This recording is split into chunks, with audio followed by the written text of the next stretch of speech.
노한규 전 대한의사협회장이 자신의 SNS에 2년 전 쓴 글이 인터넷에 돌고 있다며 올린 게시물입니다. 노 전 회장은 자신의 2년 전 윤석열 후보 지지 선언을 첨부하며 나의 처지를 조롱할 목적으로 인터넷에 돌고 있는 글인데 인정한다고 적었습니다. 그러면서 불과 2년 후 대한민국 의료를 몰락시킬 인물일 줄은 그때 상상도 못했다고 한탄했습니다. 첨부된 글에는 2022년 2월 대통령 선거를 앞두고 노 전 회장이 윤석열 후보 당선에 힘을 보태기 위해 지지선언에 참여한다는 내용이 담겨 있습니다.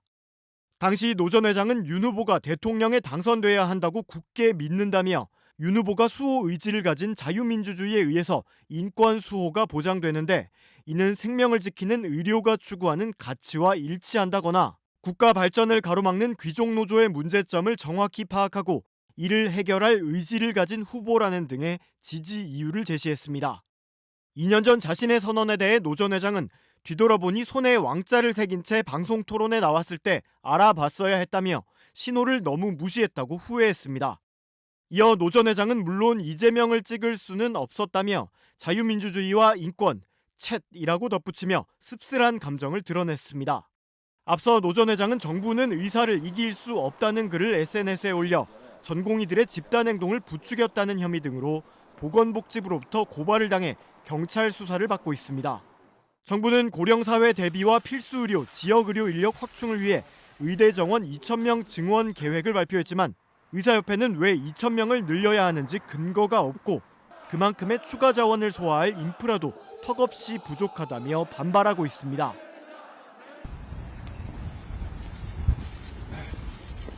상부의 지시에 의한 것이었던 보건복지부의 과잉 충성에 의한 것이었던 무리한 고발에 의한 저희 의료계 지도부들에 대한 수사가 오늘저 14일째입니다.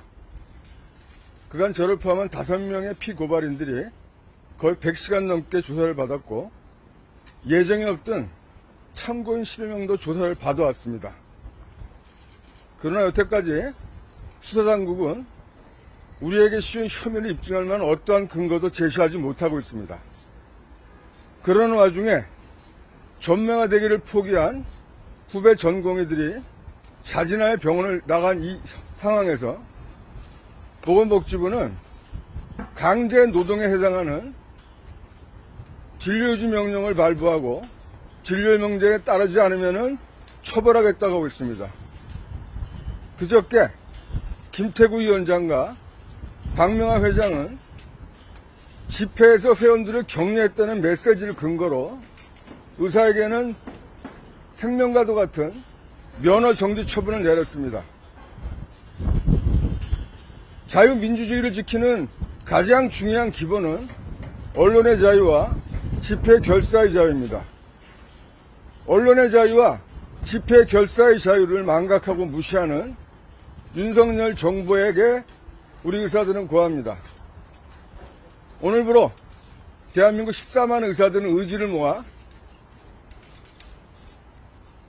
윤석열 정권 퇴진운동에 나서기로 했습니다.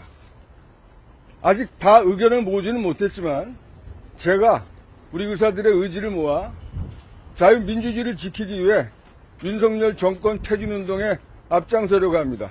이상입니다. 정부의 일방적인 잘못된 의대 증원 정책으로 인해 초유의 의료 대란이 발생한 지 한 달이 넘었습니다. 제가 그동안 느낀 소감은 정상적인 정부를 상대하는 것이 아니라 대검찰청 특수부를 상대하고 있는 것 같다입니다. 이는 저 혼자만의 느낌은 아닐 것입니다. 의대 증원 이슈 외에도 최근 국민 여론을 무시하는 정부의 여러 일방통행 행보를 통해 국민들께서도 느끼고 있으실 겁니다. 정부는 국민의 명령이라고 하면서 객관적으로 납득하기 어려운, 현장에서도 받아들일 수 없는, 심지어 근거 논문 저자들조차도 부인하는 정책을 무조건적으로 하겠다고 밀어붙이고 있습니다.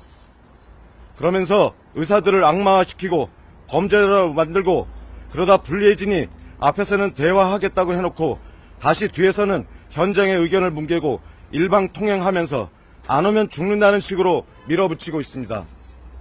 그래서 개혁의 주체가 되어야 할 의료계의 미래인 아무 죄도 없는 젊은 의료인들을 전부 다 병원 밖으로 내쫓고 있습니다. 정부는 불가역적인 정책을 군사 정권처럼 밀어붙이지만 이제 불가역적으로 되돌릴 수 없는 건 한국의 필수 의료입니다. 이로 인해 발생하게 될 최악의 상황은 이미 시작되었고 그 책임은 모두 정부에 있습니다. 정부가 이렇게 폭력적으로 밀어붙이는 이유는 누가 봐도 명확합니다. 총선 때문입니다. 특히 지방의 의대 정원을 집중 배치하면 지방에 계신 많은 국민들이 자기를 지지해 줄 거라고 믿고 있는 그 얄팍한 속셈 때문인 것입니다. 그리고 이를 통해 지금의 큰 위기를 탈출해 보려는 것입니다. 저같이 평생 진료실에 밖에 있던 사람도 알 정도니 현명한 국민들께서는 더 잘 알고 계실 것이리라 생각합니다. 이와 같이 마녀 사냥식 개혁은 역사적으로도 성공한 사례가 없습니다. 개혁의 방법은 합리적이고 정당해야 하며 또한 윤리적이어야 합니다. 이달 초 윤석열 대통령이 주재한 의료개혁 민생토론회 입장에 의견을 밝히려다 예정된 참석자가 아니라는 이유로 제재하던 경호처 직원들과 대치한 임현택 대한소아청소년과 의사회장. 당시 회의장 입장을 요구하다 경호처 직원들에게 입을 틀어막히고 양팔을 붙잡힌 채 끌려나간 사실이 뒤늦게 알려져 논란이 된 바 있습니다. 대통령님이 국민 목소리 듣겠다라고 오늘 제목이 뭔지 아세요? 행사 제목이 뭡니까? 뭐 저희 다 알고는 있습니다. 예, 알고 있는데요. 이렇게 의료계 대표자가 왔는데 대통령님이 말씀을 안 듣겠다는 말씀이세요 지금 대통령이 임 회장은 김태구 의사협회 비대위원장 등 다른 의협 간부 4명과 함께 전공의 집단행동을 교사 및 방조한 혐의 등으로 어제 정부로부터 고발도 당했습니다. 일련의 사건들이 전개된 가운데 임 회장이 연일 윤석열 정부 비판에 나선 모습입니다. 의대 증원에 따른 전공의 파업에 강경 대응하는 정부를 비판하는 글들이 줄을 이루고 있지만 김건희 특검법 찬성 같은 글을 올리는가 하면 윤석열 정부의 의료 정책을 디올백 케어라고 꼬집었습니다. 이재명 민주당 대표의 부인 김혜경 여사를 거론하며 법카로 10만 4천 원어치 먹은 사람은 기소됐는데 300만 원짜리 디올백 받은 사람은 어떻게 해야 정의롭고 공정한 사회일까라며 김 여사를 비판하는 글을 잇따라 올렸습니다. 또 어제는 김건희 여사가 운영하던 코바나 콘텐츠 사무실을 직접 찍은 사진과 함께 코바나 콘텐츠 사무실이 폐업했다. 증거 은닉인데 구속수사해야 하지 않느냐는 글을 올리기도 했습니다. 임 회장의 이런 글들이 화제가 된 건 그가 원래 전임 문재인 정부와 이재명 대표 등을 향해 저주에 가까운 막말을 퍼붓던 인물이었기 때문입니다. 2019년 독감검사 급여와 토론회 때는 의사회 회원 3명과 함께 단상을 점거하면서 드러누운 모습이 화제가 됐습니다. 또 지난 2021년 이른바 의사면허 정지법 문제와 관련해 민주당 강선호 대변인이 국민은 살인자도 성범죄자도 아닌 의사에게 진료받을 권리가 있다고 브리핑하자 미친 여자라며 반발했습니다.